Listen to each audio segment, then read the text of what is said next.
I bought a Suzuki DR650 last week, and the first thing I thought I might want to try with it would be some kind of a windscreen or a windshield. So I made this up last night.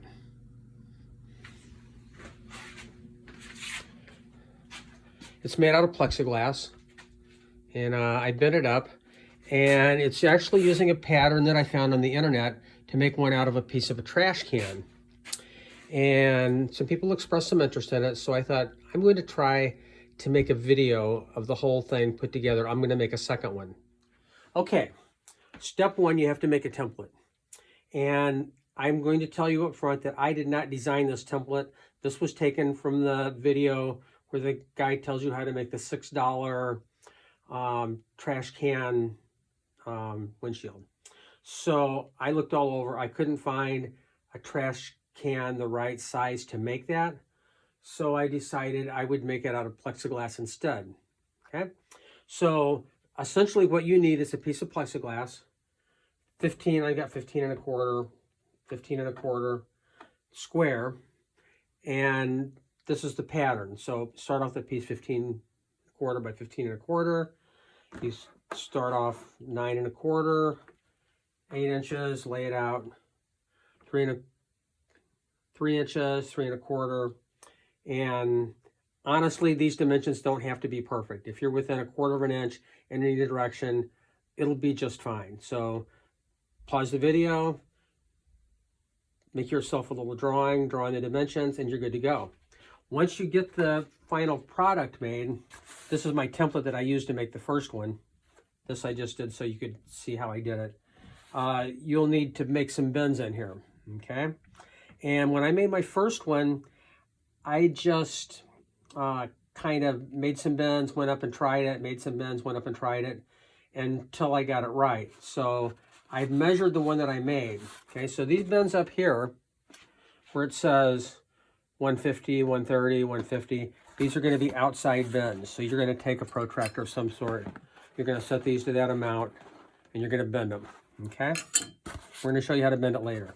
So this is how it starts off. That's where these are showing you the outward bends here. This is my symbol for making an inside bend, because those are going to need to bend the opposite direction. So the piece of plastic I'm using came from Home Depot. It says 20 by 32.093, essentially 3/32 of an inch thick. This was just a little bit over $20. I knew there was going to be enough to make two pieces in case I really screwed the first one up.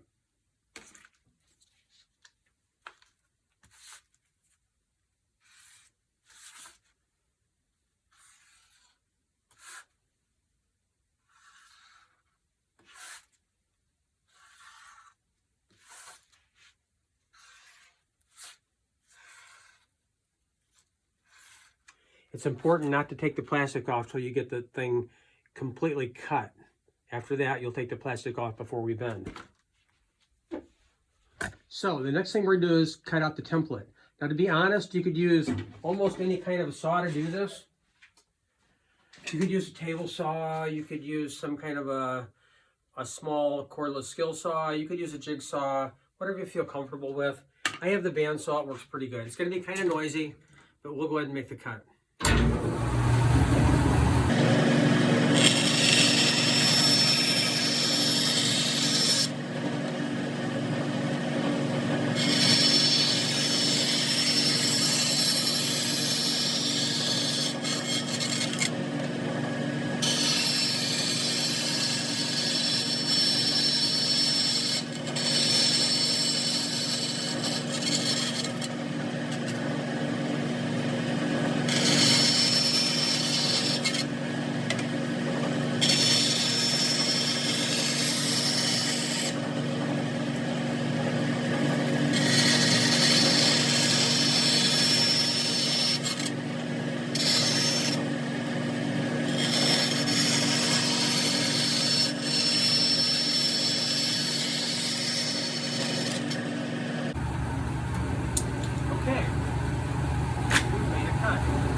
After this is we're going to need to file some of these edges. You can use a belt sander. I used a piece of sanding paper on a board around the corners on mine. You can do some of that afterwards, after you bend it. It's up to you. So now I'm going to do a really short tutorial here on how I made my bender, okay? So I had an old hairdryer. Basically, you need something that has nichrome wire in it, or at least that's what they used to call it. So you got any kind of an old appliance that has wire in it like this, you can go to your local resale store, Goodwill, buy a cheap hairdryer for a couple of bucks. And you can take this wire out of there, disassemble it. This will stretch out. And this becomes the thing that actually makes it work. So my work surface is actually pieces of slate from a pool table. So I have a fire-safe surface here. So I took that piece of nichrome wire. You can see right down here. You can see the other end over there. I C-clamped it to the table. It's right down in that little trough right there. I took 2 wires and hooked to that. Now those wires actually plug into this right here. Now this is not straight 110. This is actually a dimmer switch mounted into a box with outlets in it. So I made this for some other projects where I have to be able to control heat on different products that I have. If I'm bending mandolin pieces, I have a different heater that I use for that. So you turn this on, watch for this wire to start to glow, and that's how you know you're warm enough. Okay, can you see it glowing right there? Not too hot, because if you do, it'll melt the wire and then you'll have to start from scratch. These are pieces of tile that I put along here on either side, basically to make a little trough for the wire to sit down inside of, because when I set my plexiglass on that, I don't want it to actually touch those heating elements, otherwise it'll put little burn marks in it. Okay, now I'm ready to make my first bend. So I have my template over here with my instructions on how I'm going to bend it. I've also preset my protractor here to make the very first bend. And I'm going to make this in pretty much the same sequence I did the first time around. So I'm going to make these 2 bends here first. Now it's going to take a little while for this to heat up. And really I don't have to be all that particular.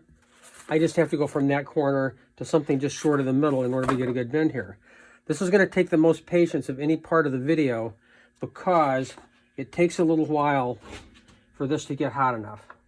I'm going to say it's going to take about a minute. Okay. Now, to make this first bend, it really isn't going to matter which way I bend it. But when I make the second bend on the other side, that will, of course, have to match. And when I make the bends in the middle, they will have to be on the opposite side in order for this to work. So now we're just going to be patient. And I will give you some words of wisdom or not. And we'll just watch this get hot. You can kind of put your fingers on this top edge right there. And at some point, it will start to feel just a little bit too warm for you to touch. And I can also kind of feel it deforming the top edge just a little bit. And that's when you know you're getting close. You can kind of feel it. It will kind of turn to a plastic state. It won't get really liquidy in a hurry.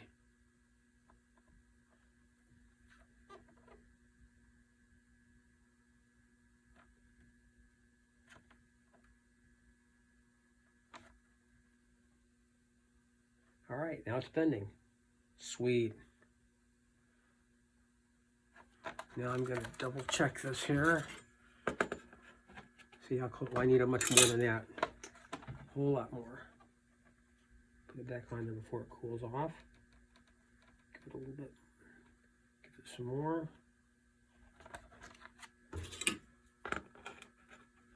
Still more.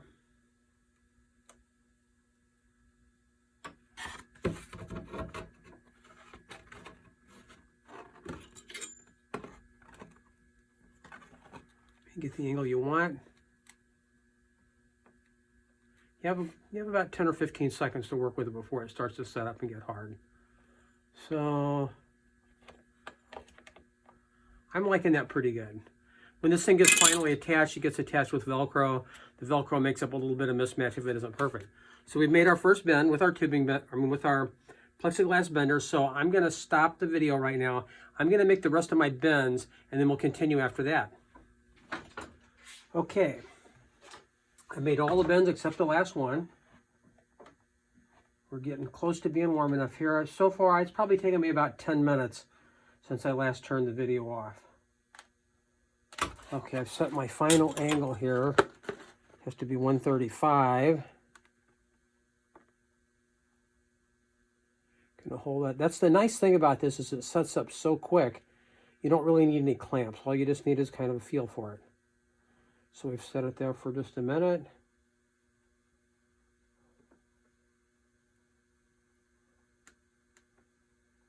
It's really not going to go anywhere now. We've got the other one over here that I have already made. So we're going to set that on top of that. And looky there. It's pretty close. I believe it'll work. Okay. Okay, so I took it upstairs into my garage. I laid it up against the bike to make sure that it looked like it was going to be a good fit. I think I like it. Okay, spent a little bit more time, did a little more sanding on the edges. You could, however much you want to do, however fussy you want it to be. I think it pretty much looks close to being store-bought already. Okay, if you have enough skills that you've gotten this far, chances are you don't need instructions on how to put the Velcro on. But Velcro, trademark, brand, are you listening? I'm using your product. You're welcome. So I'm going to cut pieces of Velcro and I'm going to attach them to another underneath side of here. When I get that done and I'm satisfied with it, then I'm going to tape off the rest of it and I'm going to paint these areas here gloss gray. Now I'd like to use some Plastidip sometime, but I don't happen to have this. This worked okay for the other one. I'm going to use it for this one. And of course, if you have a different body color panels, then you're going to choose the appropriate paint color to match that. Okay, we got the Velcro applied. We got it taped off and painted. Start to finish so far, I'm not really sure what my entire time is. It's probably somewhere in the 2-hour time frame, but you have to take into account that I was actually setting up a camera and doing the things to make the video, so that probably extended the time a little bit. Okay, I'm back up to the garage. This gets a little tricky now. This Velcro does not want to let go. It's a struggle when you have to take it off, which is a good thing. So you just kind of got to feel by eye, kind of halfway center it, decide you like it, commit to it, press it in place. I'm not going to press it really hard because my paint hasn't completely dried yet, so I don't want to smudge it any more than I already have. It's on there now. I think I like it. Have a great day.